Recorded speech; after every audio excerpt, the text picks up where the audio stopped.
Yemen மீது America நடத்தும் தாக்குதல் இஸ்ரேல் கப்பல்களை பாதுகாக்கவில்லை. செங்கடலும் அரபிக்கடலும் முழுமையாக மூடப்பட்டுள்ளது. ஏமன் அன்சருல்லா அமைப்பின் தலைவர் சையது மாலிக் அல் ஹவுதி அறிவிப்பு. இந்த வார தொலைக்காட்சி உரையில் ஏமன் அன்சருல்லா அமைப்பின் தலைவர் சையது மாலிக் அல் ஹவுதி கூறுகையில், ஏமன் மீது இந்த ஒரு வாரத்தில் மட்டும் அமெரிக்கா 220 தாக்குதல்களை நடத்தியுள்ளது. F-18 போன்ற உலகின் உயர்தர போர் விமானங்களை கொண்டு ஏமன் மீது அமெரிக்கா தாக்குதல் நடத்தி வருகிறது. கடல் வழியாகவும் வான் வழியாகவும் இந்த கிட்டத்தட்ட 900 தாக்குதல்களை அமெரிக்கா ஏமன் மீது நடத்தியுள்ளது. ஆனால் இவ்வளவு தாக்குதல்களை நடத்தியும் ஏமனின் இராணுவ பலத்தையும் அதன் உறுதித்தன்மையையும் அமெரிக்காவால் குலைக்க முடியவில்லை. இன்னும் இஸ்ரேல் கப்பல்கள் இந்த பகுதிகளில் பாதுகாப்பாக செல்ல முடியவில்லை. செங்கடலும் அரபிக்கடலும் முழுமையாக மூடப்பட்டுள்ளது. இஸ்ரேலின் கடல்வழி செயல்பாடுகள் முற்றிலும் நிறுத்தப்பட்டுள்ளது. இதுவே அமெரிக்கா இராணுவ செயல்பாடுகளின் மிகப்பெரிய தோல்வி. இஸ்ரேல் கப்பல்கள் மட்டுமல்ல, இஸ்ரேலின் ஆக்கிரமிப்பாளர்களும் ஏமனின் தாக்குதலால் நிம்மதி இழந்துள்ளனர். ஏமன் இராணுவம் ட்ரோன்கள் மற்றும் ஏவுகணைகளை கொண்டு மத்திய இஸ்ரேல் மீது தொடர்ச்சியான தாக்குதல் நடத்தி வருகிறது.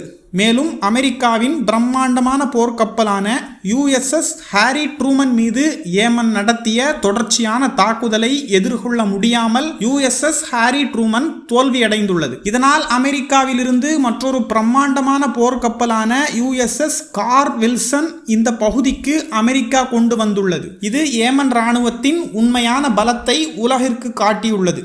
இதனால் அமெரிக்க அதிபர் டொனால்ட் ட்ரம்ப் மற்றும் அமெரிக்க அதிகாரிகள் விரக்தி அடைந்துள்ளனர். இந்த ஒரு மாதத்தில் மட்டும் 78 நடவடிக்கைகளில் 171 தாக்குதலை ஏமன் இராணுவப்படை நடத்தியுள்ளது.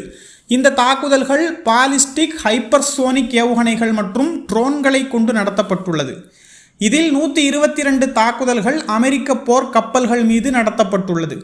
குத்ஸ் ஏவுகணைகளை கொண்டு 4 தாக்குதல்கள் செங்கடலில் சென்று கொண்டிருந்த கண்காணிப்பு விமானம் மீது தாக்குதல் நடத்தப்பட்டுள்ளது. 11 தாக்குதல்கள் அமெரிக்காவின் அதிநவீன போர் விமானங்கள் மற்றும் ஜெட்டுகள் மீது நடத்தப்பட்டுள்ளது. 30 தாக்குதல்கள் இஸ்ரேல் மீது நேரடியாக நிகழ்த்தப்பட்டுள்ளது. ஆக்கிரமிப்பு இஸ்ரேல் காசா மக்கள் மீது தொடர்ச்சியாக அமெரிக்காவின் குண்டுகள் வீசி வருகிறது. மேலும் அவர்களுக்கு சேர வேண்டிய மனிதாபிமான உதவிகளையும் முடக்கி வைத்து செயற்கையான பஞ்சத்தை இஸ்ரேல் உருவாக்கி இருக்கிறது. எந்த ஒப்பந்தமும் போடப்படாமல் இத்தகைய தாக்குதல்கள் மூலம் அனைத்து பணைய கைதிகளையும் விடுதலை செய்ய அமெரிக்கா மற்றும் இஸ்ரேல் காசா மக்களுக்கு அழுத்தம் கொடுக்கிறது. காசா பகுதி மட்டுமின்றி பாலஸ்தீனத்தின் மேற்கு கரையிலும் இஸ்ரேல் ஆக்கிரமிப்பு தாக்குதல்களை நடத்தி வருகிறது. மேலும் முஸ்லிம்களின் 3வது புனித ஸ்தலமான மஸ்ஜித் அக்ஸா மீது தொடர்ச்சியான அத்துமீறல்களை இஸ்ரேல் ஆக்கிரமிப்பு செய்து வருகிறது.